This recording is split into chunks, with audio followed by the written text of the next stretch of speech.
नवाबों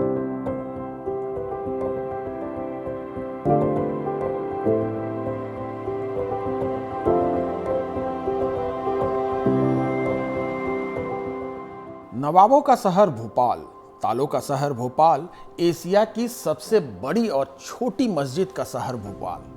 वो भोपाल जहां से मैमुना सुल्तान, पूर्व राष्ट्रपति शंकर दयाल शर्मा, उमा भारती और कैलाश जोशी जैसे सांसद रहे हैं। आज हम बात करेंगे उसी लोकसभा सीट की। ये लोकसभा सीट सूबे की राजधानी में स्थित है, लेकिन ये हमेशा से वीआईपी रही है। इसी सीट ने मध्य प्रदेश को मुख्यमंत्री दिया और देश को दिया 9वां राष्ट्रपति। लिहाजा इस संसदीय सीट का इतिहास जानना दिलचस्प हो जाता है।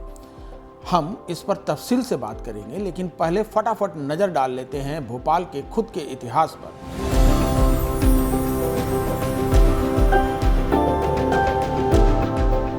आधिकारिक तौर पर माना जाता है कि भोपाल शहर की स्थापना अफगान सिपाही दोस्त मोहम्मद खान ने आज से 316 साल पहले की थी।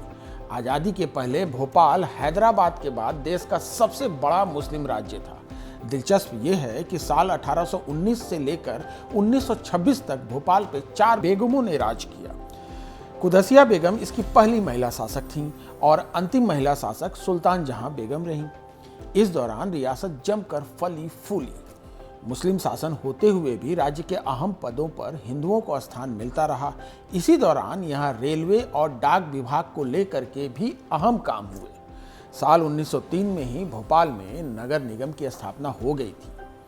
भोपाल की शासक सुल्तान जहां बेगम अलीगढ़ मुस्लिम यूनिवर्सिटी की पहली महिला चांसलर रही हैं। बेगमों के शासन में महिलाओं की शिक्षा को लेकर खूब काम हुआ। इत्तेफाक देखिए, साल 1957 में जब भोपाल में पहला संसदीय चुनाव हुआ तो शहर ने मैमुना सुल्तान को अपना सांसद चुना। मैमुना के पुरखे अफगानिस्तान के दुर्रानी सल्तनत के शासक थे। मैमुना ने कांग्रेस के टिकट पर 1957 और 1962 के चुनाव में हिंदू महासभा के उम्मीदवारों को पटखनी दी।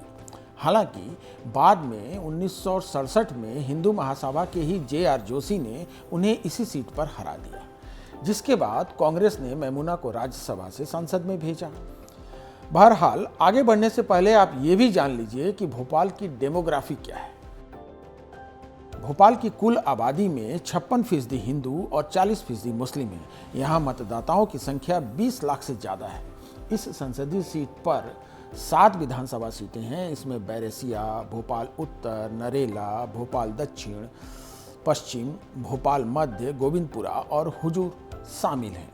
भोपाल में अब तक 16 बार आम चुनाव हुए हैं, जिसमें से 9 बार बीजेपी, 5 बार कांग्रेस और एक बार जनसंघ और भारतीय लोकदल ने जीत दर्ज की है। कांग्रेस को यहाँ 1957, 1962, 1971, 1980 और 1984 में जीत मिली है। मतलब उस जमाने में इसे कांग्रेस का गढ़ माना जाता था।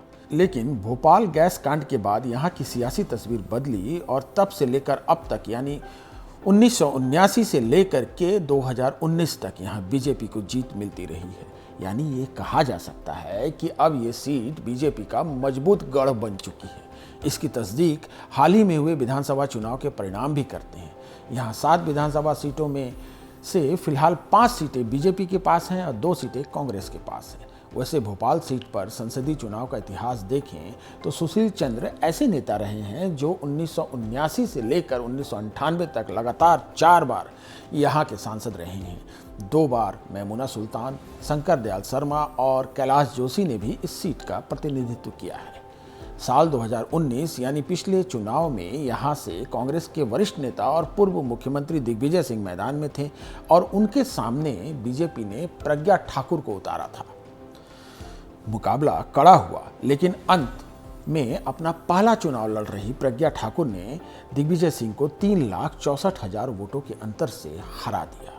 ये चुनाव दिलचस्प था क्योंकि तब भोपाल सीट पूरे देश में हिंदुत्व की प्रयोगशाला के तौर पर देखी जा रही थी।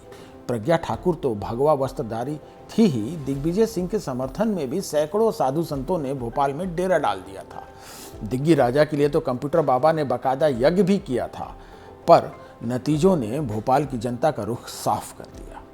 अब देखना यह है कि इस बार भोपाल के चुनावी अखाड़े में कौन कौन से सुरमा उतरते हैं। नमस्कार।